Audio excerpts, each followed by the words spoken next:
Rathikheda ethanol factory BJP सरकार के लिए गले की फांस बनती नजर आ रही है।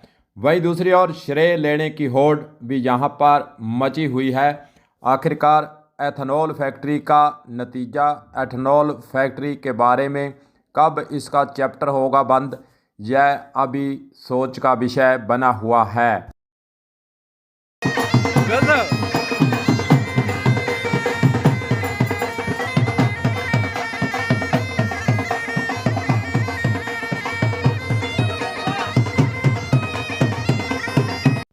राजस्थान के अंदर थोड़े अंतराल के बाद पंचायत चुनाव, नगर पालिकाओं के चुनाव आने वाले हैं। उसको देखकर सभी पार्टियां इस एथेनॉल फैक्ट्री को लेकर सक्रिय हैं। बीजेपी सरकार को, बीजेपी के नेताओं को यही चिंता सता रही है कि विरोधी पार्टियां सभी एथेनॉल फैक्ट्री को लेकर अपना झंडा उठाए हुए हैं।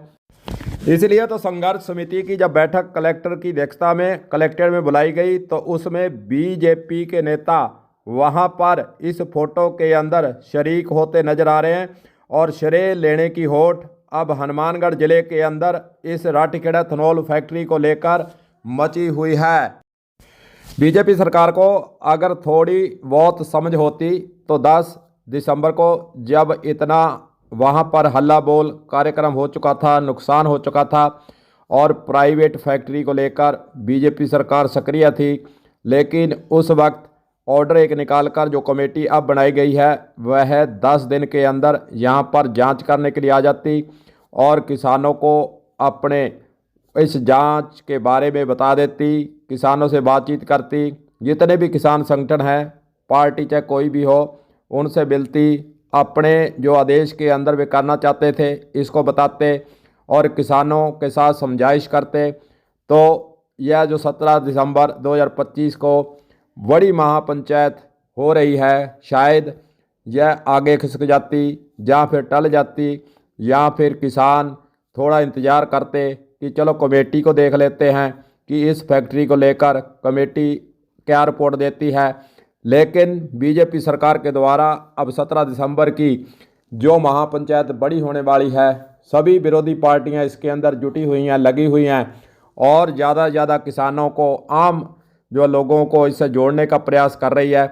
अब बीजेपी को यही चिंता सता रही है कि कहीं आगामी पंचायत राज, नगर पालिका चुनाव के अंदर हमारी ज़मीन हनुमानगढ़ से खिसक ना जाए, इसलिए यह आदेश लगता है।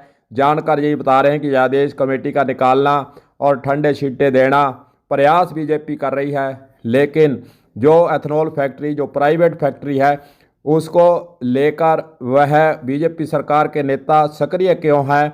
सबसे बड़ा सवाल कल की इस प्रेस कॉन्फ्रेंस जो कांग्रेस के विधायक अभिमन्यु पूनिया के द्वारा बुलाई गई थी, उसके अंदर सभी नेताओं ने यह बात कही है कि आखिरकार इस प्राइवेट फैक्ट्री को लेकर बीजेपी के नेता, बीजेपी सरकार, यहाँ का प्रशासन सारे मिलकर सक्रिय क्यों हुए हैं?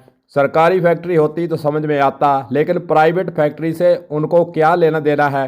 क्या उनकी मंशा है? क्या इस फैक्ट्री के जरिए हनुमानगढ़ जिले की जनता को दिखाना चाहते हैं? इस प्रकार के आरोप विधायक अभिमन्यु पूनिया के द्वारा कल प्रेस कॉन्फ्रेंस के अंदर लगाए गए हैं।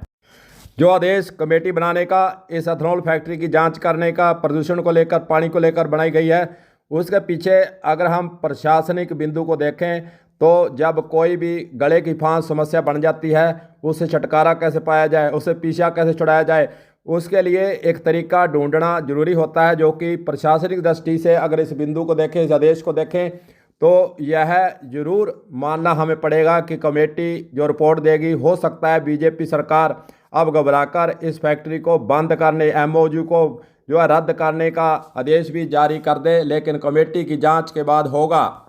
देखिए जी, बीजेपी पार्टी को नगर पालिका पंचायत चुनाव के अंदर राठीखेड़ा एथेनॉल फैक्ट्री के जो आग भड़की हुई है, विरोधी पार्टियां झंडा उठाए हुए हैं।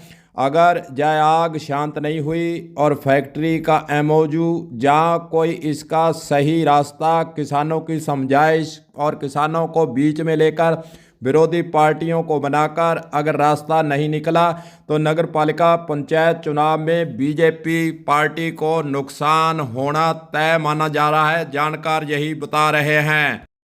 अब जब बीजेपी पार्टी के नेताओं को और स्थानीय नेताओं को, सरकार को यह सोचना है, यह पहल करनी है और यह निर्णय लेना है कि हनुमानगढ़ जिला और आसपास के जिलों के अंदर इस राठीखेड़ा एथेनॉल फैक्ट्री को लेकर पंचायत और नगर पालिकाओं के चुनाव में अपनी सीटें हाथ से खोनी है या फिर अपनी पार्टी की जो छवि अभी वर्तमान समय में विधानसभा चुनाव के बाद बनी हुई है उसको धूमिल करना है, उसका ग्राफ गिराने की तरफ जाना है, जहां बढ़ाने की तरफ जाना है। तमाम बातें यह देखने वाली हैं। देखते हैं 17 दिसंबर को जो महापंचायत हो रही है उसके बाद हनुमानगढ़ जिले के अंदर एथेनॉल फैक्ट्री को लेकर धरातल पर क्या समीकरण बनते हैं। कलम न्यूज के लिए गुरुदेव शेख सैनी की हनुमानगढ़ से रिपोर्ट।